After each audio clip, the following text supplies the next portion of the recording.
Hey everyone, Meredith is here. Welcome back to my YouTube channel. Akhirnya aku bisa filming lagi. Dan maaf ya, aku hari ini baru sempat filming karena baru sempat aku udah mulai kuliah kan ya. Jadi udah mulai banyak tugas. Terus juga aku sibuk sama teman-teman aku juga gitu ya, sibuk sama dunia asli aku gitu ya, dunia nyata aku dibanding social media. Maka dari itu, aku udah mulai jarang banget upload video TikTok ataupun YouTube. Aku harus menyempatkan diri aku setidaknya seminggu sekali untuk upload audiobook ini. Walaupun ini kayaknya minggu kedua ya, aku rada telat gitu, mohon maaf. And by the way, buat kalian yang belum subscribe, boleh subscribe sekarang. Dan jangan lupa untuk nyalain notifikasinya atau belnya biar gak ketinggalan untuk aku upload video baru. Langsung kita mulai aja ya. Harry Potter dan Kamar Rahasia. Bab 10, Belajar Gila. Sejak kejadian yang membawa malapetaka dengan Pixie, Profesor Lockhart tak pernah lagi membawa makhluk hidup ke dalam kelas. Sebagai gantinya, dia membacakan paragraf-paragraf dari buku-bukunya dan kadang-kadang memperagakan kembali bagian-bagian yang paling dramatis. Biasanya dia memilih Harry untuk membantunya melakukan rekonstruksi. Sejauh ini, Harry sudah dipaksa berperan sebagai penduduk desa Transylvania sederhana yang disembuhkan Lockhart dari kutukan gagap, Yeti yang pilek berat, dan vampir yang setelah ditangani Lockhart tak bisa makan apa-apa selain daun selada. Harry ditarik ke depan kelas dalam pelajaran pertahanan terhadap ilmu hitam berikutnya. Kali ini dia berperan sebagai manusia serigala. Harry pasti sudah menolak kalau dia tidak ingat pada rencana Hermione. Untuk itu dia harus membuat Lockhart senang. Lolongan yang bagus, Harry, persis. Dan kemudian kalau kalian percaya, aku menyerang seperti ini, membantingnya ke lantai, begini, dengan satu tangan. Aku berhasil memitingnya dengan tangan yang lain. Kutekankan tongkatku ke lehernya, kukumpulkan sisa tenagaku, dan kulancarkan mantra Homorpus yang sangat rumit. Dia mengeluarkan erangan memelas. Ayo Harry, lebih melengking lagi. Bagus, bulunya lenyap, taringnya menyusut, dan dia kembali menjadi manusia. Sederhana, tapi efektif. Dan satu desa lagi akan mengenangku selama-lamanya sebagai pahlawan yang membebaskan mereka dari teror bulanan serangan manusia serigala. Bel berdering dan Lockhart bangkit. PR, buat puisi tentang kejadian aku mengalahkan manusia serigala waga-waga. Hadiah buku aku yang ajaib dengan tanda tanganku untuk penulis puisi yang paling baik. Anak-anak mulai meninggalkan kelas.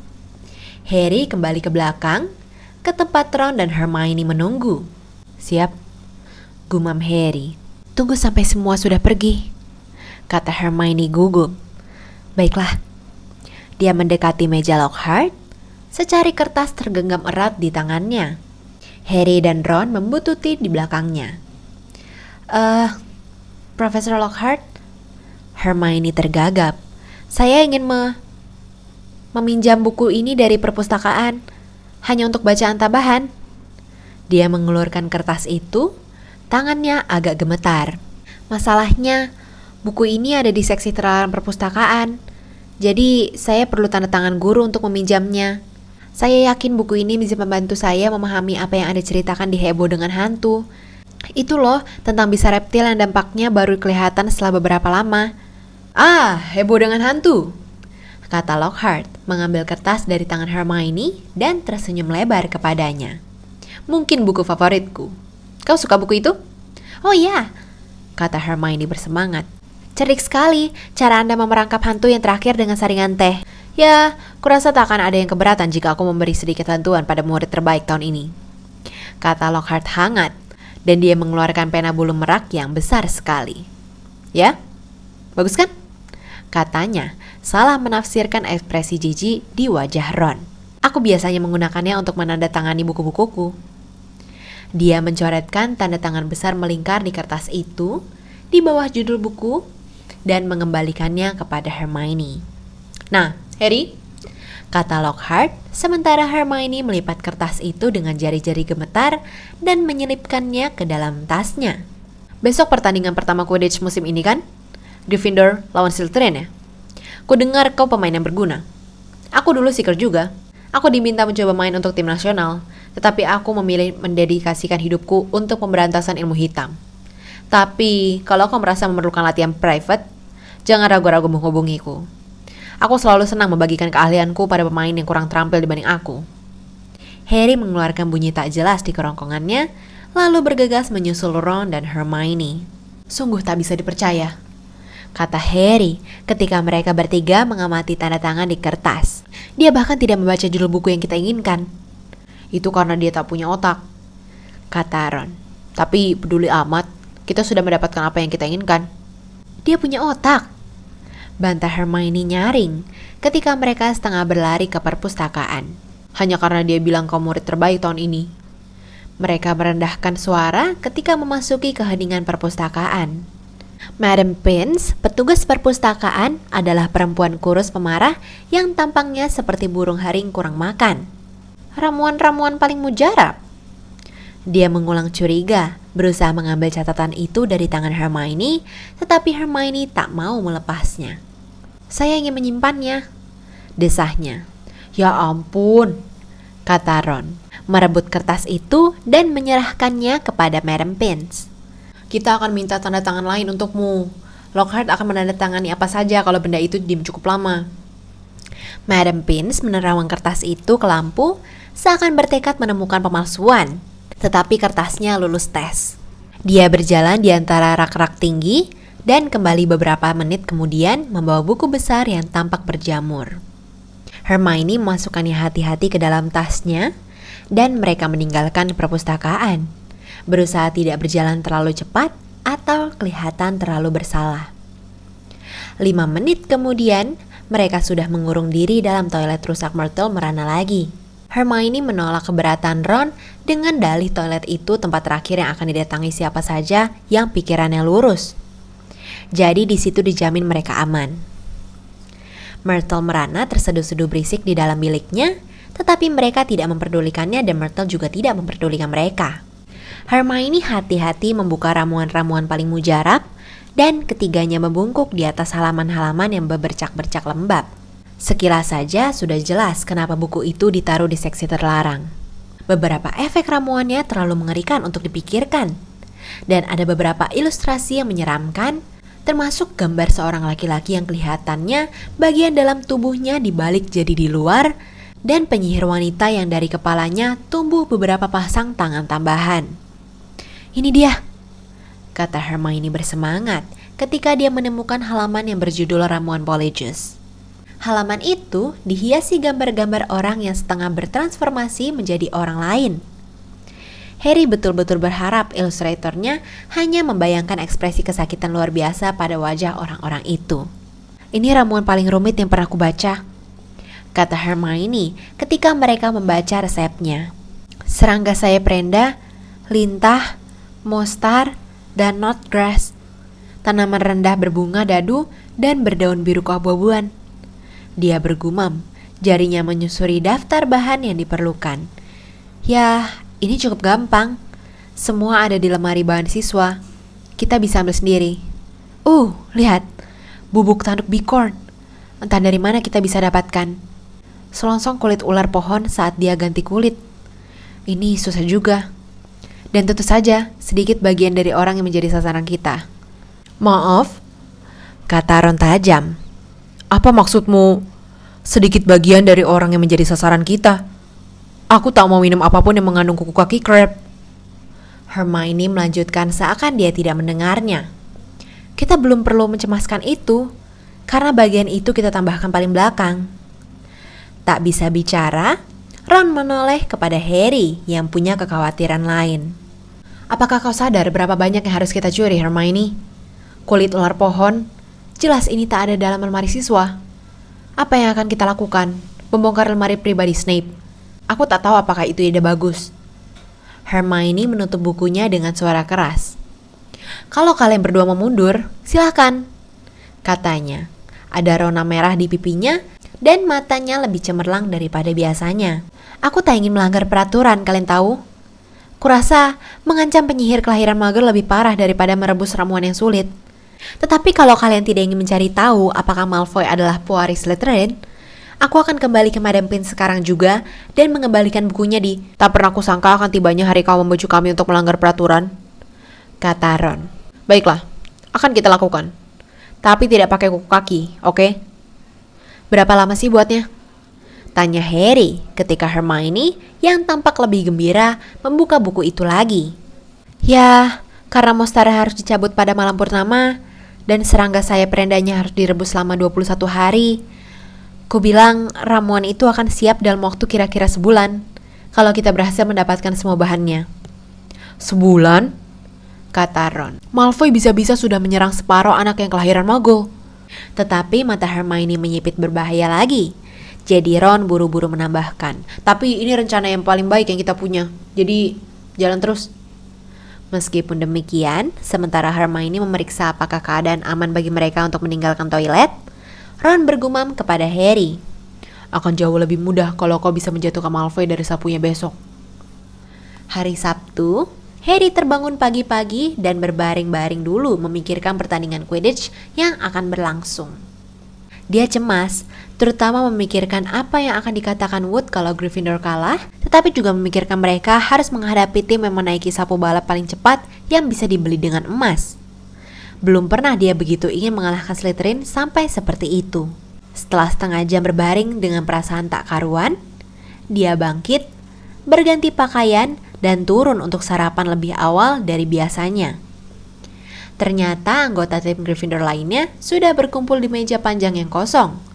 Semua kelihatan tegang dan tidak banyak bicara. Mendekati pukul 11, seluruh sekolah mulai menuju ke stadion Quidditch. Cuaca mendung, guru siap menggelegar.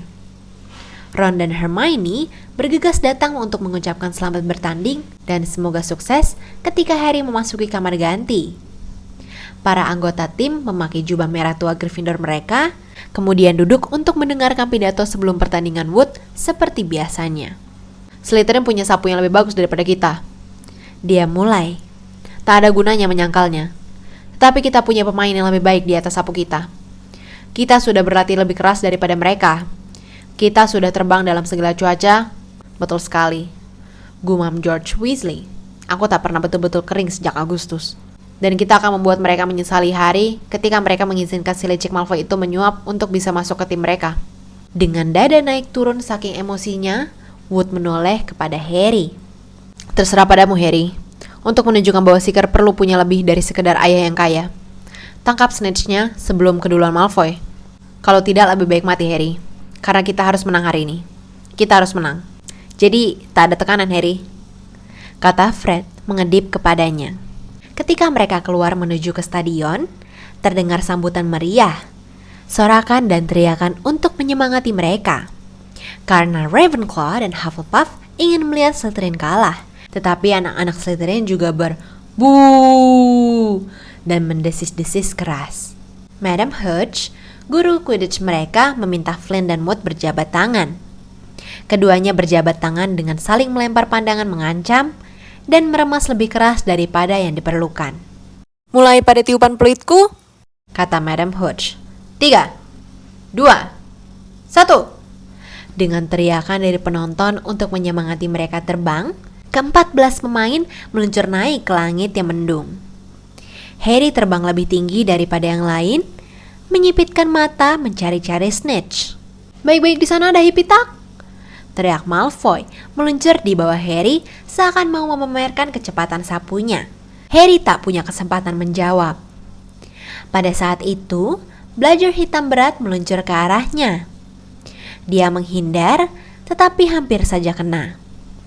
Dia masih merasakan Bludger itu menyapu rambutnya. Nyari saja, Harry, kata George, melesat melewatinya dengan pemukul di tangan, siap memukul balik Bludger ke arah Slytherin.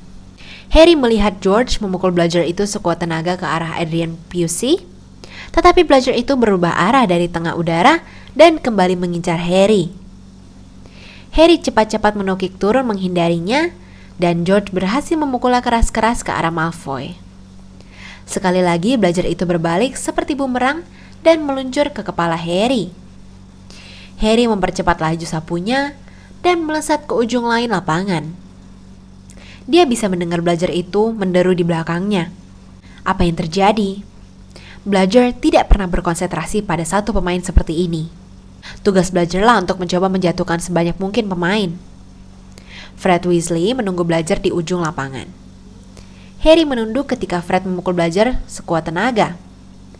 Bludger itu terbang keluar lapangan. "Beres!" teriak Fred senang. Tetapi dia keliru. Bagai tertarik magnet, Bludger itu kembali meluncur ke arah Harry, dan Harry terpaksa terbang dengan kecepatan penuh. Hujan sudah mulai turun. Tetes besar air jatuh ke wajah Harry, mengaburkan kacamatanya. Dia tak bisa melihat apa yang sedang berlangsung sampai dia mendengar Lee Jordan yang menjadi komentator berkata, "Slytherin memimpin 60-0. Sapu superior Slytherin jelas menunjukkan kepiawaiannya, dan sementara itu si Bludger gila terus berusaha menjatuhkan Harry dari sapunya. Fred dan George Weasley sekarang terbang begitu rapat di kanan kirinya, sehingga Harry tak bisa melihat apa-apa selain tangan mereka berseliweran dan ia tak punya kesempatan mencari Snitch, apalagi menangkapnya. "Ada yang mengerjai Bludger ini," gerutu Fred, mengayunkan pemukulan sekuat tenaga ketika si Bludger kembali menyerang Harry. "Kita perlu time out," kata George, berusaha memberi isyarat kepada Wood dan mencegah si Bludger mematahkan hidung Harry pada saat bersamaan. Wood jelas sudah menangkap pesannya. Peluit Madam Hooch berbunyi nyaring, dan Harry, Fred, dan George menukik turun, masih berusaha menghindari si Bludger gila. "Apa yang terjadi?" tanya Wood ketika tim Gryffindor sudah berkumpul sementara para penonton Slytherin berteriak mengejek. "Kita digilas.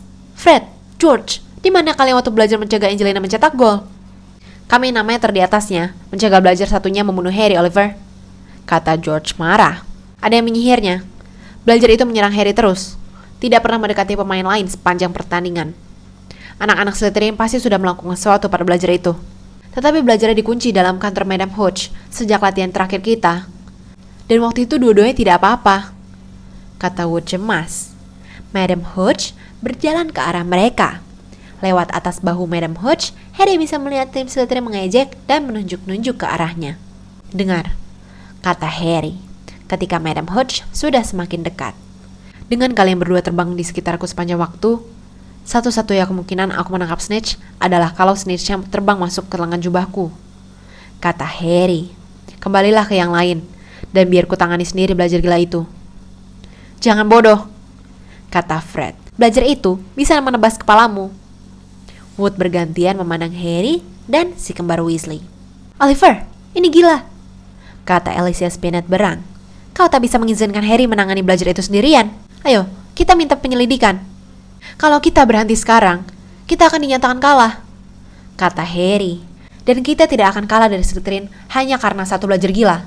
Ayo, Oliver, suruh mereka meninggalkanku sendiri. Ini semua salahmu," kata George marah kepada Wood. "Tangkap Snitchnya, kalau tidak lebih baik mati." Bodoh benar bilang begitu padanya. Madam Hooch sudah bergabung dengan mereka. "Siap melanjutkan pertandingan?" dia bertanya kepada Wood. Wood memandang wajah Harry yang memancarkan tekad kuat. "Baiklah," katanya. "Fred, George, kalian mendengar Harry. Tinggalkan dia dan biarkan dia menangani sendiri belajar itu." Hujan sudah semakin deras sekarang. Begitu peluit Madam Hooch ditiup, Harry menjejak keras ke udara dan mendengar desing belajar yang sudah dikenalnya di belakangnya. Harry terbang makin lama makin tinggi. Dia terbang melingkar, meluncur, spiral, zigzag, dan berguling. Meskipun agak pusing, dia membuka mata lebar-lebar. Hujan mengaburkan kacamatanya dan mengalir masuk ke lubang hidungnya ketika dia bergantung membalik, menghindari serangan keras si Bludger. Dia bisa mendengar gelak tawa penonton. Dia tahu pasti dia tampak bodoh sekali.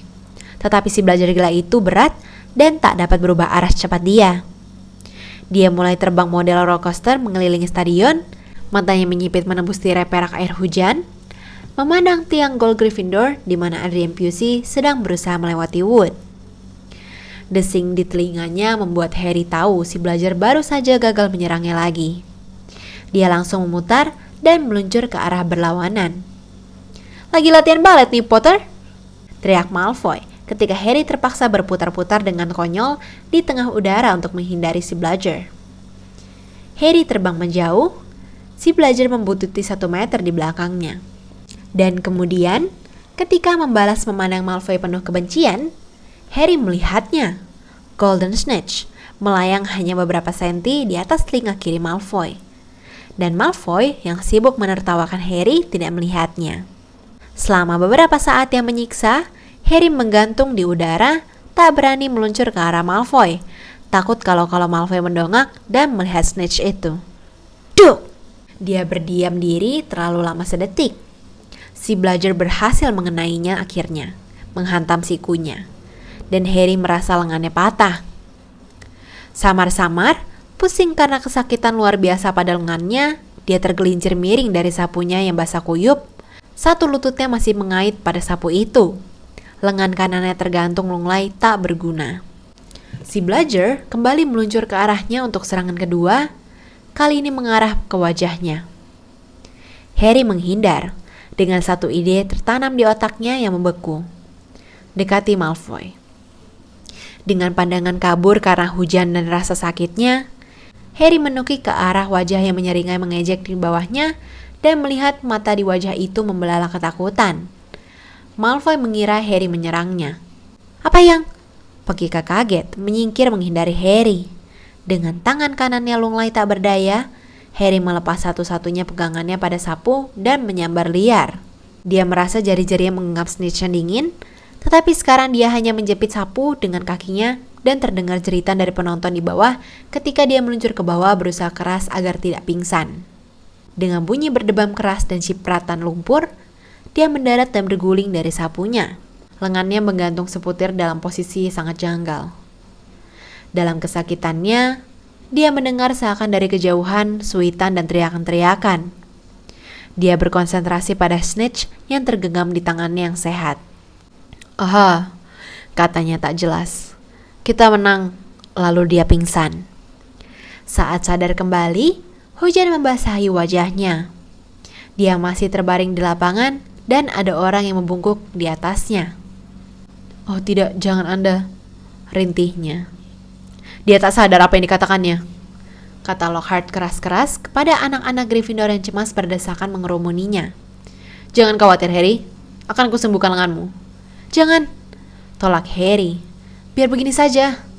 "Terima kasih." Dia berusaha duduk, tetapi sakitnya bukan main. Didengarnya bunyi klak-klik yang sudah sangat dikenalnya di dekatnya. "Aku tak mau difoto begini, Colin," katanya keras. "Berbaring lagi Harry," bujuk Lockhart.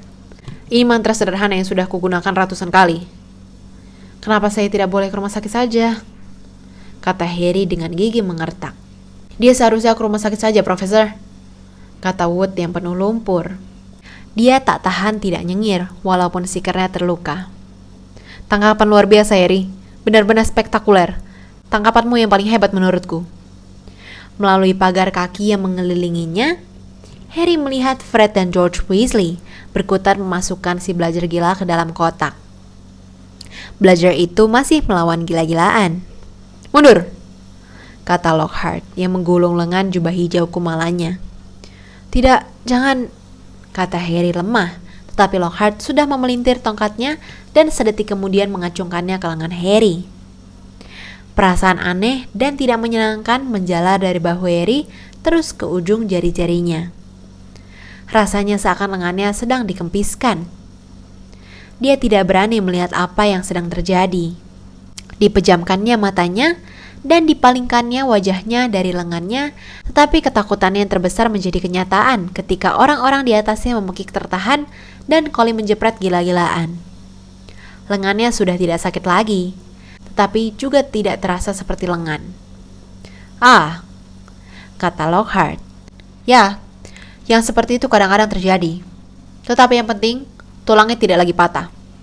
Itu yang harus diingat. Jadi, Harry, pergilah saja ke rumah sakit. Ah, Tuan Weasley, Miss Granger, tolong kalian antar ya. Dan Madam Pomfrey juga bisa merapikanmu sedikit." Ketika Harry bangkit, dia merasa aneh, seakan berat sebelah. Dengan menarik napas dalam-dalam, dia menunduk memandang ke sebelah kanannya. Yang dilihatnya nyaris membuatnya pingsan lagi. Menjulur dari ujung jubahnya, ada sesuatu yang tampak seperti sarung tangan karet tebal warna kulit. Harry mencoba menggerakkan jari-jarinya, tak ada yang terjadi. Lockhart tidak menyembuhkan tulang Harry. Dia melenyapkannya. Madam Pomfrey sama sekali tidak senang. "Kau seharusnya langsung datang padaku," katanya berang, mengangkat bekas lengan yang tampak lemas menyedihkan, yang setengah jam sebelumnya masih berupa tangan yang sehat. "Aku bisa menyembuhkan tulang patah dalam waktu sedetik, tetapi menumbuhkan kembali tulang-tulang. Tapi Anda bisa kan?" tanya Harry putus asa. "Aku bisa, tentu saja, tapi akan sakit sekali," kata Madam Pomfrey muram, seraya melempar piyama kepada Harry. "Kau harus menginap." Hermione menunggu di balik tirai yang dipasang di sekeliling tempat tidur Harry, sementara Ron membantunya memakai piyama. Perlu cukup lama untuk memasukkan lengan tanpa tulang yang bagai karet itu ke dalam lengan piyama. "Bagaimana kau bisa membela Lockhart sekarang, Hermione? Seru Ron dari balik tirai sembari menarik jari-jari lemas Harry dari lubang lengan. "Kalau Harry mau tulangnya dihilangkan, dia akan minta." "Siapa saja bisa membuat kesalahan," kata Hermione. "Lagi pula, tidak sakit lagi kan Harry?" "Tidak," jawab Harry, "tapi tidak bisa ngapa-ngapain juga." Saat melempar dirinya ke atas tempat tidur, lengannya menggelepak lunglai. Hermione dan Madam Pomfrey datang ke balik tirai. Madam Pomfrey membawa botol besar berlabel Skele-Gro, penumbuh tulang. "Kau akan kesakitan semalaman," katanya seraya menuang semangkuk penuh cairan berasap dan mengulurkannya kepada Harry. Menumbuhkan tulang sangat tidak menyenangkan. Begitu juga meminum Skele-Gro. Cairan itu membakar mulut dan tenggorokan Harry, membuatnya terbatuk-batuk dan tergagap-gagap. Dengan masih mengomel tentang permainan yang berbahaya dan guru yang tidak layak, Madam Pomfrey pergi, meninggalkan Ron dan Hermione membantu Harry meminum beberapa teguk air. "Tetapi kita menang," kata Ron, nyengir lebar. "Tangkapanmu luar biasa." "Wajah Malfoy, kelihatannya dia siap membunuh." "Aku ingin tahu belajar itu diapakan," kata Hermione jengkel. "Kita bisa menambahkan itu ke daftar pertanyaan yang akan kita ajukan kepadanya setelah kita minum ramuan Polyjuice," kata Harry merebahkan diri kembali ke bantalnya. "Mudah-mudahan rasanya lebih enak daripada obat ini. Dengan cuilan anak setrin di dalamnya." "Kau bergurau," kata Ron. Pintu kamar rumah sakit terbuka keras pada saat itu. Kotor dan basah kuyup, seluruh anggota tim Gryffindor datang untuk menengok Harry. "Terbangmu bukan main, Harry," kata George. "Aku baru saja melihat Marcus Flynn berteriak-teriak memarahi Malfoy. Ngomel tentang snitch yang berada di atas kepalanya dan dia tidak melihatnya. Malfoy kelihatan tidak senang." Mereka membawa kue, permen, dan berbotol-botol jus labu kuning. Mereka berkerumun di sekeliling tempat tidur Harry dan baru akan mulai berpesta ketika Madam Pomfrey buru-buru mendatangi sambil berteriak, "Anak ini perlu istirahat. Dia harus menumbuhkan 33 tulang. Keluar! Keluar!" Dan Harry ditinggalkan sendirian tanpa ada yang bisa mengalihkan perhatiannya dari kesakitan yang menusuk-nusuk lengannya yang lemas. Berjam-jam kemudian, Harry mendadak terbangun dalam gelap gulita dan memeki kesakitan. Lengannya serasa dipenuhi serpihan-serpihan tulang besar. Sesaat, dia mengira itulah yang membuatnya terbangun. Kemudian, dengan ngeri dia menyadari ada yang menyeka dahinya dengan spons dalam gelap. "Pergi!" katanya keras, dan kemudian, "Dobby?" Mata si peri rumah yang menonjol sebesar bola tenis memandang Harry dalam kegelapan. Sebutir air mata bergulir di hidungnya yang panjang dan runcing. "Harry Potter kembali ke sekolah," dia berbisik merana. "Dobby sudah bolak-balik memperingatkan Harry Potter. Ah, Sir, kenapa Anda tidak mendengarkan Dobby? Kenapa Harry Potter tidak pulang saja waktu ketinggalan kereta api?" Harry duduk bersandar di bantalnya dan menyingkirkan spons Dobby. "Ngapain kau kesini?" tanyanya. "Dan bagaimana kalau kau tahu aku ketinggalan kereta?" Bibir Dobby bergetar dan Harry mendadak curiga. "Kau," katanya lambat-lambat. "Kau yang membuat palang rintangan menolak mengizinkan kami masuk." "Memang betul, Sir," kata Dobby mengangguk kuat-kuat, telinganya menggelepak. Dobby bersembunyi menunggu Harry Potter dan menyegel palang rintangan, dan Dobby harus menyetrika tangannya sesudahnya. Ditunjukkannya kepada Harry 10 jari panjang yang diperban. Tetapi Dobby tidak peduli, Sir, karena dia mengira Harry Potter aman. Dan Dobby tak pernah mimpi bahwa Harry Potter akan ke sekolah dengan cara lain. Dia mengayun tubuhnya ke depan dan ke belakang, menggeleng-gelengkan kepalanya yang jelek. Dobby kaget sekali ketika mendengar Harry Potter sudah kembali ke Hogwarts, sampai membuat makan malam tuannya hangus. Belum pernah Dobby dicambuki sehebat itu, Sir. Harry terenyah kembali ke bantalnya. Kau hampir saja membuat aku dan Ron dikeluarkan, katanya galak. Lebih baik kau pergi sebelum tulang-tulangku tumbuh, Dobby. Kalau tidak mungkin kau akan kucekik.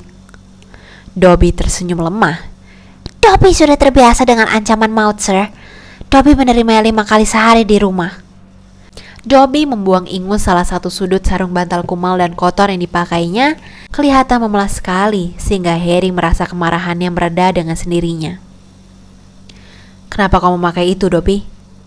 Tanyanya ingin tahu. Ini, Sir, kata Dobby menarik-narik sarung bantalnya. Ini tanda perbudakan peri rumah, Sir. Dobby hanya bisa dibebaskan kalau Tuan Dobby menghadiahinya pakaian, Sir. Keluarga majikan Dobby sangat berhati-hati. Jangan sampai menyerahkan kepada Dobby bahkan kaos kaki bekas, Sir. Karena kalau begitu Dobby akan bebas meninggalkan rumah mereka selamanya. Dobby menyeka matanya yang menonjol dan mendadak berkata, Harry Potter harus pulang. Dobby mengira belajarnya akan cukup membuat... Belajarmu? Kata Harry, kemarahannya timbul lagi. Apa maksudmu belajarmu? Kamu membuat belajar itu mencoba membunuhku? Tidak membunuh, Sir. Tak akan pernah membunuh Anda, kata Dobby terperanjat. Dobby ingin menyelamatkan hidup Harry Potter. Lebih baik dipulangkan dengan luka parah daripada tinggal di sini, Sir. Dobby cuma ingin Harry Potter luka cukup parah supaya dikirim pulang. Oh, cuma itu? Kata Harry berang. Kurasa kau tidak akan bilang padaku kenapa kau menginginkan aku dikirim pulang dalam keadaan tidak utuh. Kalau saja Harry Potter tahu. Dobby meratap, lebih banyak lagi air mata bercucuran ke sarung bantal rombengnya.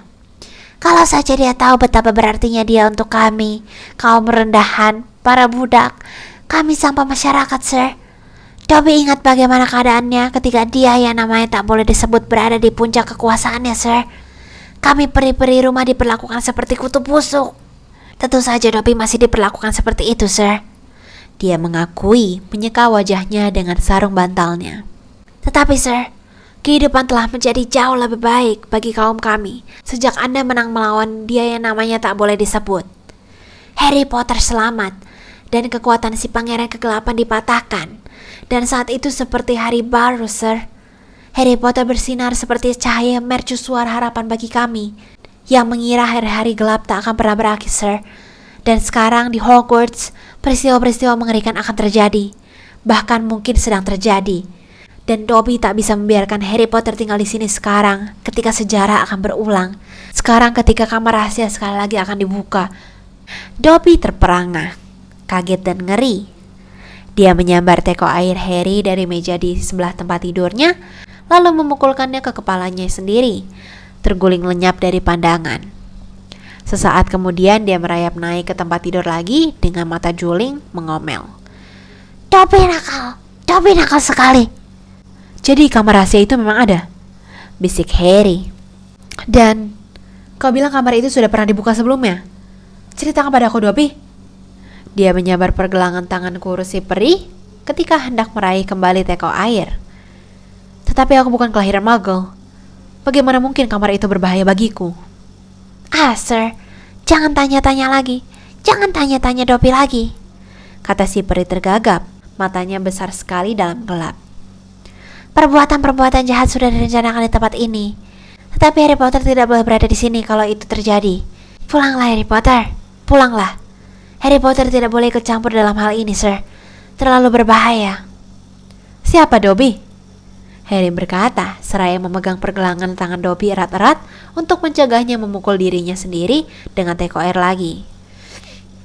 Siapa yang membukanya? Siapa yang dulu membukanya? Dobby tak bisa, Sir. Dobby tak bisa. Dobby tak boleh bilang, seru si peri. Pulanglah, Harry Potter. Pulanglah. Aku tidak akan kemana-mana. Aku tidak akan kemana-mana, kata Harry tegas. Salah satu sahabatku kelahiran Muggle. Dia akan menjadi salah satu korban pertama kalau kamar rahasia benar-benar dibuka.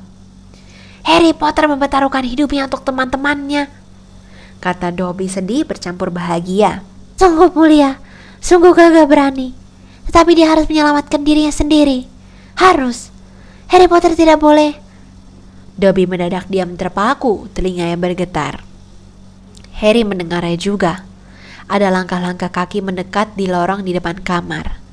Dobby harus pergi. Bisik si peri ketakutan. Terdengar derak keras dan jari-jari Harry mendadak menggenggam udara kosong. Dia terenyah kembali ke tempat tidurnya, matanya tertuju ke pintu yang gelap, sementara bunyi langkah-langkah kaki semakin mendekat. Saat berikutnya, Dumbledore berjalan mundur masuk ke kamar memakai jas kamar wol panjang dan topi tidur. Dia menggotong ujung sesuatu yang tampak seperti patung.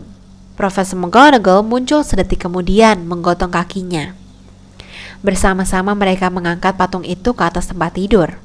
Panggil Madame Pomfrey, bisik Dumbledore, dan Profesor McGonagall bergegas melewati kaki tempat tidur Harry, menghilang dari pandangan.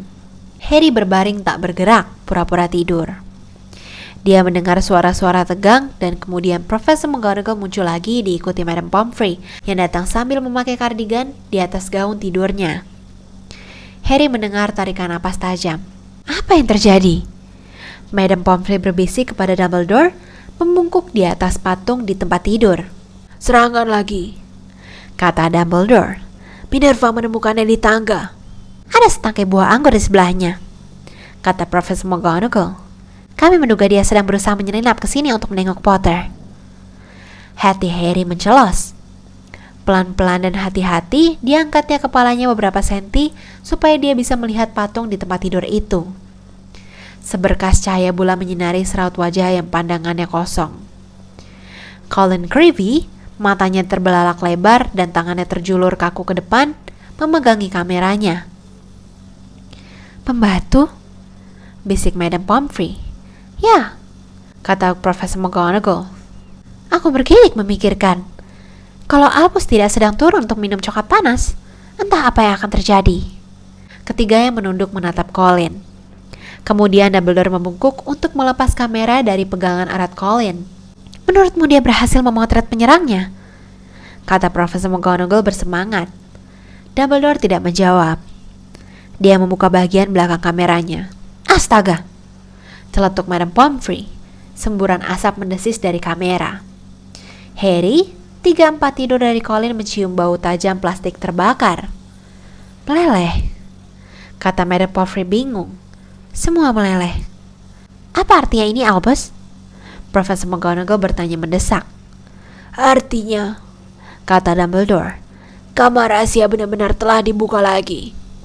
Madame Pomfrey menekap mulutnya. Profesor McGonagall terbelalak menatap Dumbledore. Tetapi Albus, siapa? Pertanyaannya bukan siapa, kata Dumbledore, matanya menatap Colin. Pertanyaannya adalah bagaimana. Dan melihat wajah Profesor McGonagall yang samar-samar, Harry tahu dia sama tidak mengertinya seperti Harry sendiri. Selesai. Oh my god, I'm so sorry. Kayak pertengahan ke akhir suara aku makin mengecil dan semakin gak jelas ya. Karena aku jadi ngantuk banget. Aku melek aja tuh susah banget. I don't know. Dan suara aku juga udah rada habis karena Dobby dan Dumbledore.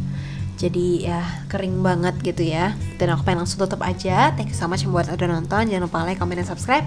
Dan share ke teman-teman kalian yang belum tahu channel ini, supaya channel ini semakin berkembang dan semakin banyak orang yang tahu cerita tentang Harry Potter. Dan semakin banyak Potter Indonesia. And I'll see you guys in the next video. Bye-bye. Slytherin juga berbu.